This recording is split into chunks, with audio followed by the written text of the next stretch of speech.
Thank you very much indeed, Tina. As Tina says, my name is Alan Jones. I'm Professor of Geography and Director of Graduate Studies in the school. So welcome to all of you online to the School of Geography. Thank you for joining us. We are Ireland's leading geography school, and we're also in the top 100 schools of geography across the globe. And we are a research-intensive school. And it's this expertise and research intensiveness that has led us to offering 7 master's programs. And what you're going to hear today is from colleagues is about those programs, their particular components and features. And as Gleena rightly says, you're going to hear from a current student and also one of our graduates about their perspectives on these programs. Now, the programs themselves are wide-ranging. Some are broad, some are more specialist and skills-based. So they range from programs in geography to GIS and remote sensing, to river catchments, to data analytics, to critical geographies of crisis, climate and inequality, to risk and resilience, as well as to master's program in geopolitics and the global economy. These programs, I should say, attract students from across the globe. So welcome to all of you who are entertaining the idea of joining us on these programs in September. Programs that are run on a full-time or indeed a part-time basis. The full-time program is over 12 months. The part-time program is over 24 months. So let me begin by speaking to 2 of these programs. The first is the MA in Geography, which is a broad program that will provide you with an opportunity to develop a range of skills and knowledges, focusing on human, environmental, as well as physical geography. During that program, you will undertake a cohesive set of core modules, delivering a broad base of key skills and knowledges. In addition to those core modules, you will take a number of optional modules. So the MA in Geography is a program that is broadly around geographical themes in human, environmental, and physical geography. In addition, there's a thesis, a dissertation, that you will complete under the supervision of one of my experienced colleagues, and that will be delivered during or throughout the year. You'll be prepping that. The second program I want to talk about is one that I direct, and that's the one that's on the screen at the moment, which is the MA in Geopolitics and the Global Economy. And let me just say a few words about that. So in terms of a course overview, we have approximately 12 to 20 students per year on that program. We take students from across a range of disciplines, not just social sciences. We have students who come from history and arts and humanities backgrounds. We normally take students with 2-1 degree or an equivalent, but we are open to looking at students who come from other backgrounds, and we also take into account, in some cases, the career experience and work experience that individuals have. So why would you choose this particular program? Well, one of the things that the program offers you is privileged access to diplomats. And this is one where we developed this through the field class to Brussels. It offers superb networking opportunities, gives you super acquisition of skill sets and new knowledges around critical geopolitics, and gives you an opportunity to complete an independent dissertation. I'll say just a few more words in a moment about career opportunities, but you see from that slide that there are many of our students who've gone on to work in the European Commission, in the United Nations in New York, in public policy, consultancies, PhD research, journalism, geopolitics, as well as cybersecurity. So if you take the geopolitics program, you expect to expose to political geographies, geopolitics, international relations, war, diplomacy, as well as global economic processes and their link to geopolitics. So by the end of that program, you will have developed your conceptual understandings, your analytical abilities, working in small teams, meeting face-to-face diplomats and engaging with them on key geopolitical issues. As with all our programs, there are core components for the MA Geopolitics. The core components are as follows: research design, how to go about doing research, the ethics of research. 2 modules dealing with critical geopolitics and understandings of diplomacy, as well as, I've said, the capstone of the program, the geopolitical fieldwork to Brussels, and then the dissertation. In addition to modules in geography, there are modules that you can take across social sciences and beyond. And there are over 20 options available to you in this regard, and they cover everything from Trumpism to media and US foreign policy, to global politics and cyber security, to comparative European politics and human rights, and so on. It's not just a European-focused geopolitics program. Whilst you will be engaging with leading research on European integration, you're also going to be exposed to work that's looked at geopolitics in the context of the Global South in India, North Africa and the Middle East, as well as international organizations and their functioning. For example, students this year, and I'm pleased that Jason is joining us, who may be able to talk about this, we've looked at how speeches are made in international crises in the United Nations Security Council, what makes an effective speech in geopolitics, and how such speeches are reacted to. Equally, we looked at how interpretation works in geopolitical knowledge production, communication, and transmission, drawing on testimonies of interpreters in NATO, the European Union, as well as the UN. The field class is key, and we recently went to Brussels with the geopolitics group. The slide shows on the right there the group meeting the new crop of Chinese diplomats in Brussels, where a very productive geopolitical exchange took place between the students and those diplomats. Great opportunities for networking. Here are some of the comments we get back after our field classes to Brussels. These are comments from the Norwegian mission about the students, their preparedness and their engagement. And many of our students, you see some of them from a previous year down the bottom left there at the Swiss mission in Brussels, have gone on to work at the UN, PhD research, as well as work in Brussels for lobbying groups. Finally, more detail on careers. There's a list of some of the key venues for our graduates. And I was just looking back yesterday at the 24 crop, 24-25 crop of graduates and what they've gone on to do. So we've got individuals now who are working in Financial Times in Belfast and London, the Bank of China in Frankfurt, the European Parliament Transport Committee, the European Commission representation to North Macedonia, as working for Aon in the United States on cybersecurity. So that's all I'd like to say about the program of MA Geography and MA Geopolitics. I'm now going to pass to my esteemed colleague, Jonathan, Dr. Turner, who's going to talk about 2 programs. So over to you, Jonathan. So my name is Jonathan Turner, and I'm the currently the program director for the MSc in Risk Resilience and Sustainability.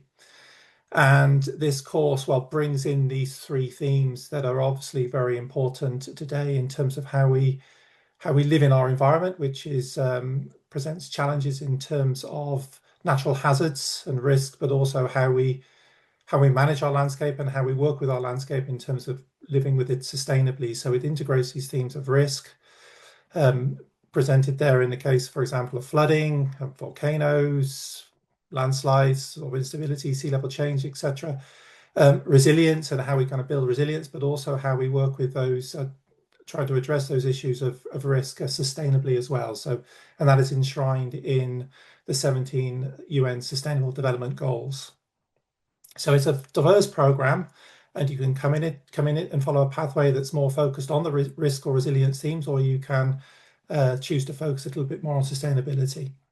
So the program itself is structured as accordingly. So like Alan was saying with the geopolitics masters, there are core modules, some of which are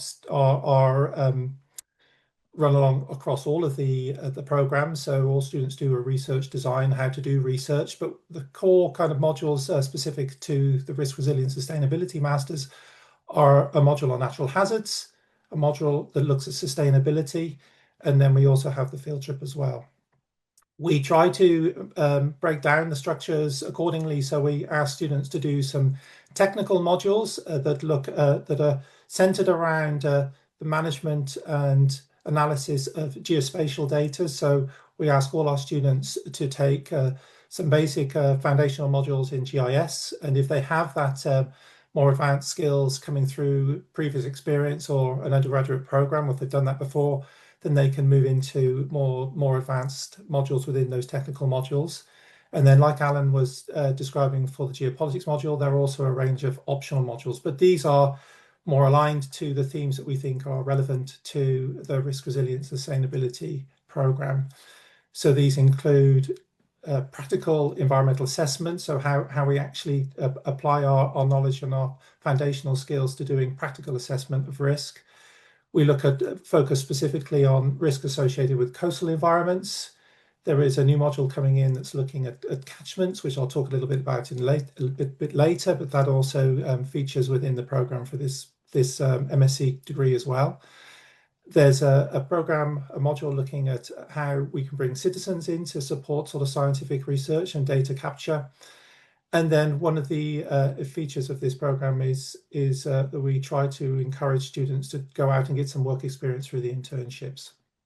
In terms, I guess, of some of the kind of core highlights for this program, one of them is the opportunity to work with the Geological Survey Ireland as part of their integrated mapping of a sustainable development program, the INFOMAR program, where students get an opportunity to work with data that's been acquired, both inshore and offshore marine data by the Geological Survey, how that data is utilized to answer questions around, in particular, kind of coastal risk in the context of climate change, in the context of sea level rise, in the context of development along the coastal environment.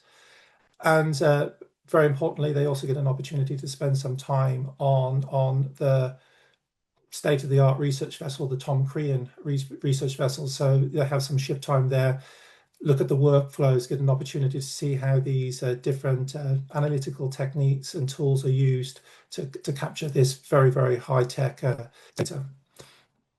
So that's one of the option modules. It's not a compulsory module, but it's one that we encourage our students to take if they take this program. The other important highlight, and Alan mentioned this, is the fieldwork. So students don't go to Brussels, but they have an opportunity to take and choose from a number of fieldwork visits that we offer here in the school. So in previous years, and likely to continue moving forward, students have gone to London. We also have an international field trip to Vietnam. In previous years, we've also offered a field trip to Mozambique, and students this year are also going to Berlin. So students are required to take a module or one of these options as part of that fieldwork, and they get an opportunity to then explore the themes that they've covered in the classes that they've taken in the program. Another important ingredient or element of the risk resilience sustainability degree is the MSc internship module. So here students, and we felt this is very important, to get a practical work experience working on the themes that they've covered in the program. So students have an opportunity to take either a 5 or a 10 credit internship module where they can develop some independent learning, get some practical experience, develop transferable skills, and in some cases, these can feed into and support the dissertation, the research that they do, the research piece that they do on the program. Students here the task here is the students are required to find their own placement, but we try to support them in doing that, sometimes very successfully. So we've had students in the past working, for example, with the Dublin Institute of Advanced Studies, exploring seismicity, kind of earthquake activity in Ireland, in the marine environment around Ireland. We've had students working in survey companies using very state-of-the-art techniques, like you see here, multi-beam surveys for a geospatial consultancy. And then we had a student last year working with another engineering company assessing flood risk in Arklow town, so on the east coast of Ireland there, looking at the issues around flood risk and sort of strategies for mitigating that risk. And then the other important piece for all of our master's programs, or for the majority of our master's programs, is that students are required to take a dissertation. So where they will undertake a piece of independent research. So it's an opportunity to drill down into a topic, supported by an academic supervisor who has expertise in that area. And it's a very important feature of the program, and a decision I think that you guys will need to give a lot of consideration to when you come on board. In terms of career opportunities, like Alan, I had a little quick look to see where some of our alumni students have ended up. So there's a number of pathways that you can take with this program. It's quite broad, but you can also specialize. So some students go on and have continued on in academia to undertake PhD research. We have students working in the public sector, local authorities and state agencies like the local authority water program and the Inland Fisheries Island. And quite a number of our students are also working in the private sector. So there's a few examples here, students working in consultancies, in ecology, in hydrogeology, and we have a student who graduated last year who's now the Environmental Sustainability Ambassador for BNY in India. So there's a lot of opportunities, and I think the transferable skills and the understanding and the integration of themes that we cover in the program prepare students quite well for working in a diversity of themes and topics. And a lot of these are then you develop the skills moving forward in the programs, in the workplace.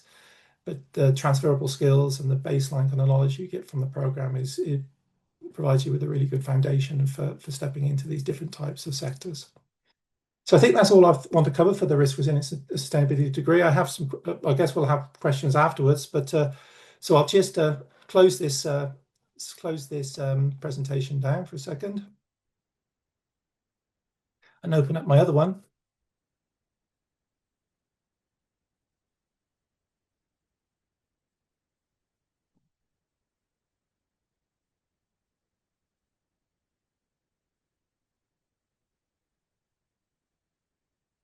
Which is the catchment science and management presentation.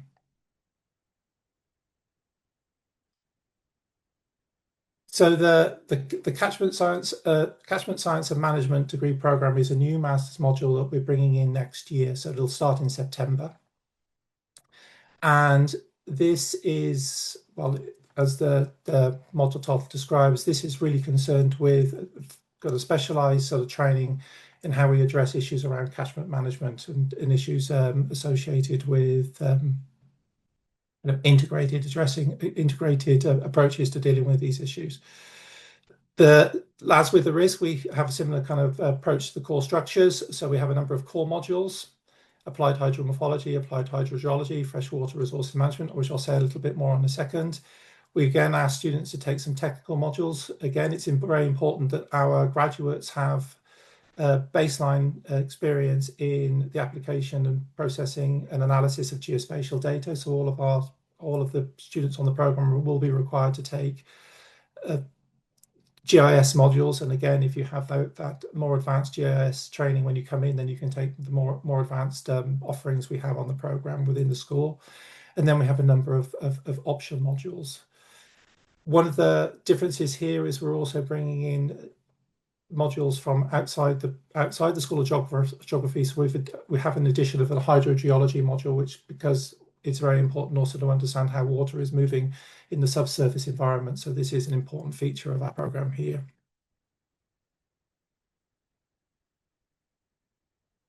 So essentially, this master's is about providing an integrated program of learning.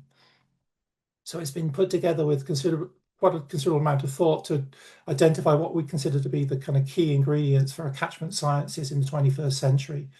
So here, students in this program will need to learn about physical processes, how our systems work. So this is going to be enshrined in this module of applied hydromorphology, which is examining the physical form and processes of river systems and how they shape the habitats.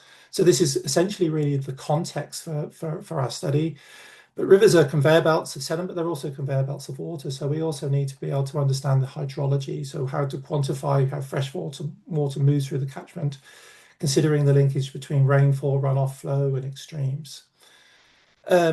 Another important element of managing our catchments is to understand the resources within these catchments. So one of the modules will be looking at freshwater resources management, which is really fundamentally looking at the freshwater ecology. So how to understand and manage freshwater ecosystems, consideration of biodiversity, ecosystem health, and sustainable use, because this is often the fundamental driver for decision making around sustainable management of catchments.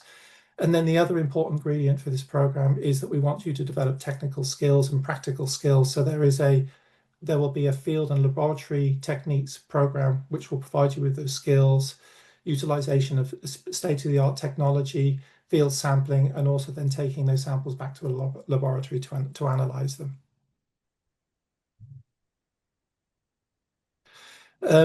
Fundamentally, this is going to be a hands-on program. So you'll be in the field, you'll be looking at real-world examples, issues, for example, on the top right-hand side there of weir structures that might fail catastrophically and create problems downstream.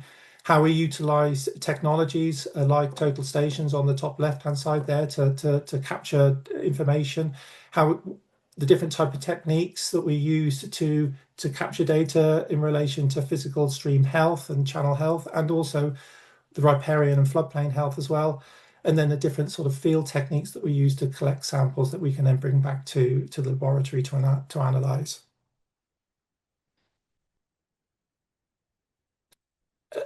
At the core, I think, of this program, it will be a living lab experience. So we're going to center this around a fantastically beautiful landscape in County Wicklow, where students will go and spend a week and actually and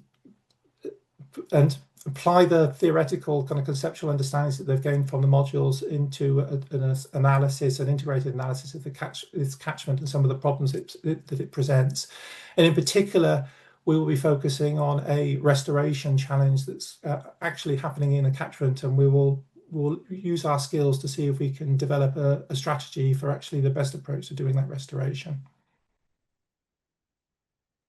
So, as I mentioned in the sort of intro slide, we have the internship and the dissertation. I've kind of mentioned that with the risk, resilience, sustainability, but the same applies here for the masters in catchment science and applied catchment science and management. And then in terms of where you can go thereafter, not dissimilar from the risk, resilience, sustainability, there's a diversity of options. But I guess the thing that just to highlight here is there's a lot happening in this area. And a lot of this is driven by sort of legal frameworks and legislation and regulation, like, for example, the Water Framework Directive, like the recently new. Okay, John, I think we've probably got enough from you on that program now, if I can intervene on that, so that we've. No problem. So just to say, that there's a lot of opportunities moving forward in this area. Excellent. Thank you. Can we take it now, Ye? And Ye, you're also going to speak briefly to two programs. Okay. Okay. Okay, let me share my screen. Okay. So, hello everyone. I will introduce two MSc program at the School of Geography because I teach both some core modules for this MSc program. So first one, I will introduce urban data analytics. And this program, we're trying to provide students or you with some interdisciplinary skills. For example, you could take some core modules from both our geography and from the School of Architecture and Planning and Environment Policy. geography. So in this program, we will introduce some basic skills to some advanced skills. For example, for some basic skills, we will learn some data process analytics, some basic programming, to some advanced skills such as geospatial artificial intelligence applications, which I will introduce in the one of our core modules for this urban data analytics program. And this is a 90 credits total. You have 3 parts, so most of them maybe focus on previous two. You could choose 70 credits of modules plus 20 credits for project, or you could choose 55 credits modules plus 35 dissertation. The core modules you will learn from the urban data analytics, some programming, research design, from the geography. Also, you need to choose some core module from the planning, like citizen science, participatory planning, and some optional modules like remote sensing, GIS for environmental health. So that's the core program structure for the MSc in urban data analytics. And another one is GIS and remote sensing MSc, which is also one of the most popular program in our school, and the director is Dr. Jamie. And it's also the same structure. You have to learn 90 credits in total and 2 parts, but there's some differences for core modules, like for GIS and remote sensing program, you need to choose some core modules like GIS, advanced GIS, remote sensing, and some many other optional modules across different disciplinary according to your own research interests. And here I want to introduce 3 of my modules across 2 MSA program. For example, because I'm the module coordinator for the 3 modules, so I could give you a little more details about some of the core modules. For example, for the GIS principle and applications, we introduce some basic GIS development, some GIS data coordinated system, and very, very crucial spatial analysis, and some advanced machine learning in GIS. For the this is a core module for the MSc in GIS remote sensing, and for the urban data analytics is a core module for the MSc in urban data. And we will introduce some urban data exploration, some space-time analysis, network analysis, and some introduction about the geospatial artificial intelligence. And this is one of the optional modules you could choose. For example, for the GIS for environmental health, we will focus how we could download, collect data, process health data, and make in useful decision makings if you are interested. So there's some module details. And for the learning experience, you could learn some basic core modules and also some quantitative GIS modules like geostatistics and programming and some environmental evaluation courses. So that's a general structure. You could have a range of modules you could choose. And also some of the modules we would like encourage you to do some project, so you could do a lot of impactful research based on your own research interests in urban planning, in environmental health, in climatology, etc. So here I want to emphasize for all of modules we almost have both weekly practice lab handouts. We will provide you with real data, and you will use this data in the software and run the model and see the results. I think would be really helpful for you. And for the most interesting part is a career. We have provide a lot of internship opportunities, both inside like the UCD Earth Institute and some outside companies like the KPMG, Esri Ireland, etc. And this year the Anthropic is a company of the, if you use open cloud, and this year they also have 200 new openings. So if you have learned some basic programming or data processing software skills, I hope it could be better for you to find some internship or even a formal job in future in Ireland or in other countries. Yay. And the next program? I introduced 2 programs together. Okay, that's perfect. Yeah. And we also have some social activities at the UCD Geography and some orientation, Christmas, Halloween party, barbecue party, etc. Because sorry, I introduced 2 programs together. Okay, I guess that's all for my for my introduction. Thank you. Welcome Excellent. to send me email if you have a question. Okay. Thanks, Ye, and I'm going to Oh, sorry, show so you. introduce to Professor Kath.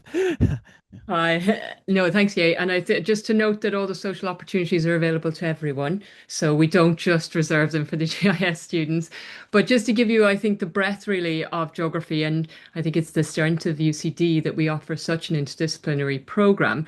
The program I'll introduce, Critical Geographies, is closer, I suppose, to what you heard first in terms of Alan's geopolitical geographies, but looks specifically at how we might change the world for the better. But rather than tell you how to do it, we seek to really give you an understanding conceptual basis in order to change the world. So we argue, and it's based on the premise that where we are matters to how we shape our world. And of course, at the moment, as everybody can tell, we are in a series of crises, deepening inequalities and social polarizations. So UCD, we're at the cutting edge of this research, and this program takes us forward in terms of enabling master's students to explore these social experiences, research, and lives. Very important. It's all small group teaching, a discussion based on reading, and draws extensively on your own experiences and your own expertise to really pull you to where you want to be rather than telling you where you should be. The core modules we have that you will have to do are critical geographies, which I lead, research design, and then a choice of field trips. The key underpinning principle of this program is that you follow your own research path, both through the modules and your choice of modules, and also through your research project. And this leads then into your own career choices as well. So I'm not going to go through all the details, but just to note that there are significant choices in terms of where you want to be. And I'm happy to meet with people who are interested in the course on a one-to-one basis. The people who take this course, so sometimes with this master's, I'm asked if you have to be a geographer. You don't have to be a geographer.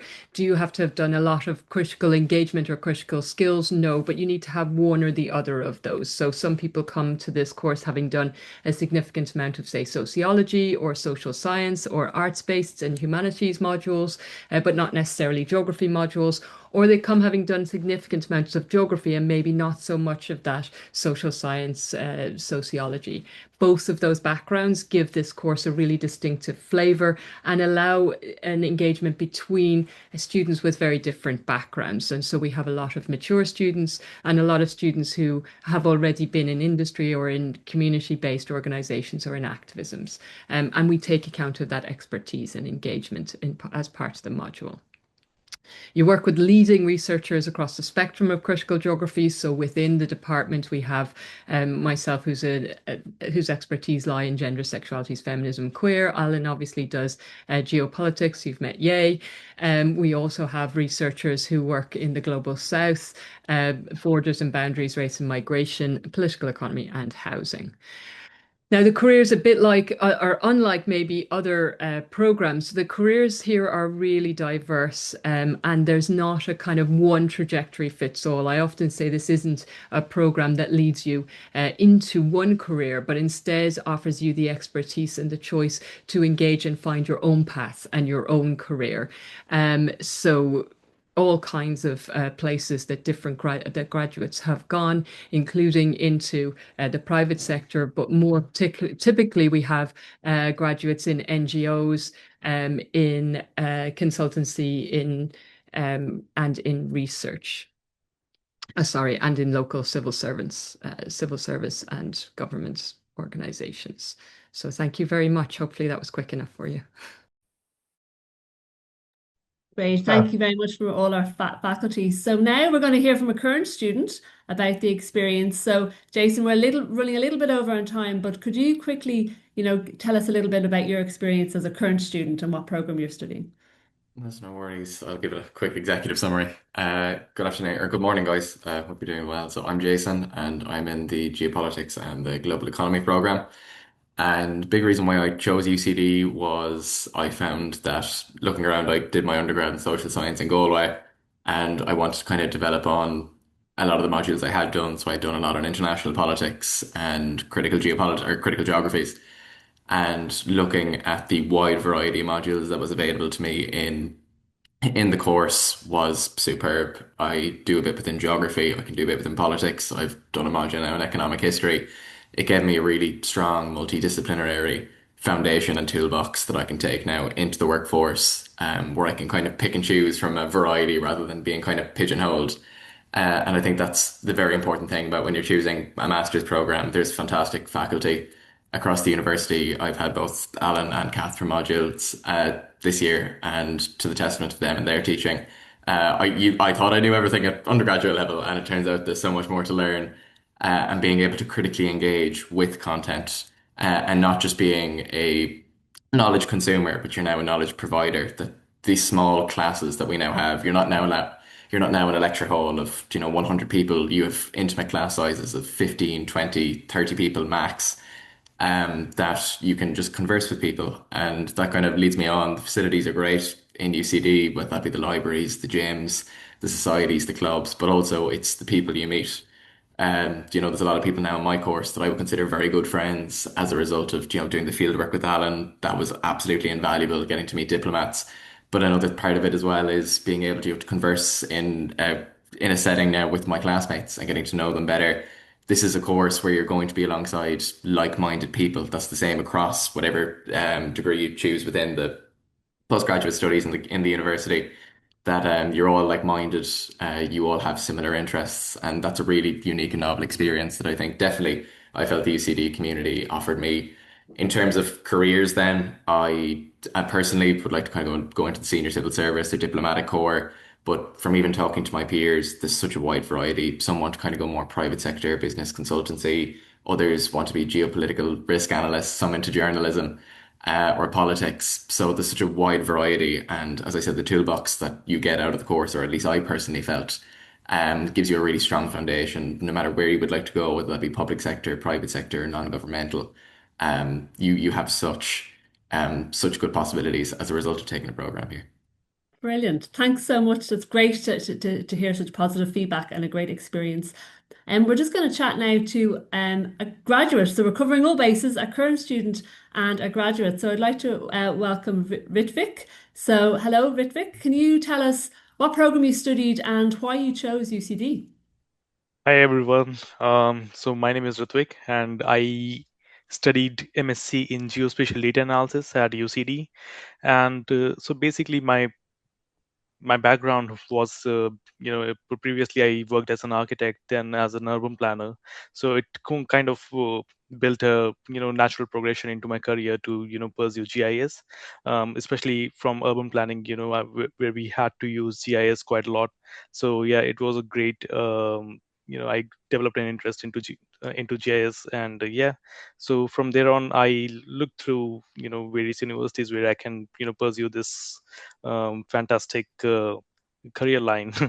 And then it turned out that UCD was offering one of the best core module structure, one of the best faculties, and it's probably the best university here in Ireland as well. So that was one of the reasons why I chose UCD. So it was a great experience studying at UCD. It was lovely. The professors have been really helpful. I assume that the geospatial data analysis is not existent anymore as a course. It is now split between urban data analytics and GIS and remote sensing, I think. So yeah, but it fantastic modules. Urban data analytics. Professor Ye was teaching us urban data analytics back in our time, and it was a great content. The delivery of the course was fantastic, and we learned a lot. Great. And Can you tell us maybe a bit about, so yeah, the courses have changed a lot, a little bit, sorry, not a lot, just the naming, but can you tell us a little bit about, like, after graduation, what job you went into in your career now, and how the course helped you? Right. So while during pursuing my master's at UCD, I also applied for a placement at KPMG Future Analytics, which was like a consultancy firm for delivering GIS and population projection services for various government agencies, retail giants and stuff. So that was a great experience. And so we were using a lot of data analytics, geospatial data analytics.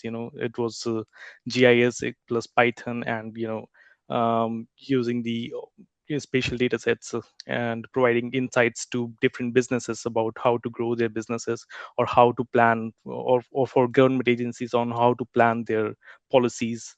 So spatial data came in handy, GIS came in handy to give those insights to businesses and government agencies. And then from that, so that was your internship, and then Yeah. did you get a job after that, or how Yes. did? So currently I'm working as a GIS analyst at Atkins Realis, and here I'm supporting one of the biggest infrastructure projects in Ireland at the moment, that is Metrolink. So there's a bulk processing of the spatial data, and we are making we're helping make right decisions for the infrastructure projects by supporting the data side of things. So that is a very good opportunity, I think, and there are plenty of opportunities out there in the market. So yeah, it's Yeah, no, a great. great feeling. Yeah. So you found a job and in Ireland, no problem, and there's lots of opportunities. So that's great. So I suppose finally, what advice would you have for any prospective students? Do you remember when you were in this stage, as you've had an offer or were thinking about applying? What advice would you give to any of those students online today? Yep. So I have two advices. Okay. So the first one being, start looking for opportunities early on in during the course. That you never know, you might come across something really nice that that can help you define your long-term career. Like KPMG, for example, it helped me figure out what kind of career I want to pursue after taking this course.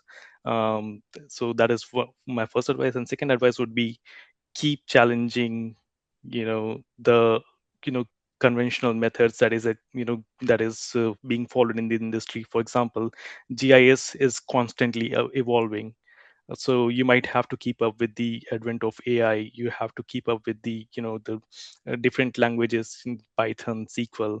You have to learn those things to stay relevant in the market. So does if just because your module is restricted to a bunch of stuff does not mean you cannot extend yourself into learning something else. And I did that during my time. My professors were constantly supportive of that as well.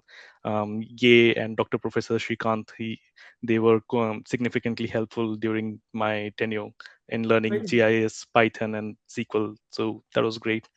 Brilliant. Great advice. And thanks for that. And thanks for chatting to us today, Vic. It's lovely to hear you doing so well. I will just add that, UCD is ranked #1 in Ireland for employability, and we're ranked in the top 100 globally. And there's 50,000 universities worldwide. So to be in the top 100 is great. And I think you really saw in what the faculty were talking about, how the courses are structured and the opportunity for internships there. You really are set up to get that return on your investment in giving your time and financially in your masters. We don't have a lot of time, but we'll just move to Q&A and try and get a few questions done. If anybody has other questions afterwards, you can contact me. So one of the questions is it possible to work as a teaching assistant for the geography department during my masters? Who wants to take that? I'll take that one if I can. There are opportunities across the school in terms of demonstrating assistance with various activities across the school. Some possibilities do exist for contribution to first year tutorials. So there are opportunities that may exist for students. That very much depends on their skill sets, their competencies, but the answer is yes, in brief. Great. And then another one that's probably for you, Yi, is for the coding. Is it okay if you don't have too much experience with coding? And should you have a very high spec laptop when you join the program, or is it as a regular laptop okay? I think the question is, usually we don't require you to buy a very high performance computer or lab. We don't do like runs of very complicated deep learning or neural network models. Ordinary laptop is okay, but for all of the GS module, we provided the desktop in the classroom already. So you don't have to buy a laptop with advanced performance. You could use a desktop in the classroom. Yeah, thanks. Brilliant, great. And I think we have time for maybe one more. Are there opportunities for students to engage in ongoing research projects, or is there support maybe to get work published as well? I'll take that because I lead the master's dissertations. So generally we encourage students to do their own projects with our expertise to support you rather than working on someone else's research. We think it's important that you develop your own research, including the research design itself, which we support you through a module to make sure that you get to the point that you're doing your research, and then we give one-to-one individual attention through your full dissertation. So I'm sorry, I forgot the second part of that question. They were wondering about, is there opportunities to be involved in research projects? So I think it's maybe supporting maybe some of the faculty with their research, and then, as you said, like support in getting their own work published. Is there support? So the publication, so it is possible to do the master's by publication, to do the master's dissertation by publication, which we advise in some circumstances. However, what's more usual is that you will undertake the master's dissertation and then we will support you after the master's dissertation to get it published within a journal. It's very difficult given the timescale to be able to both do the work and deliver it to a standard of publication.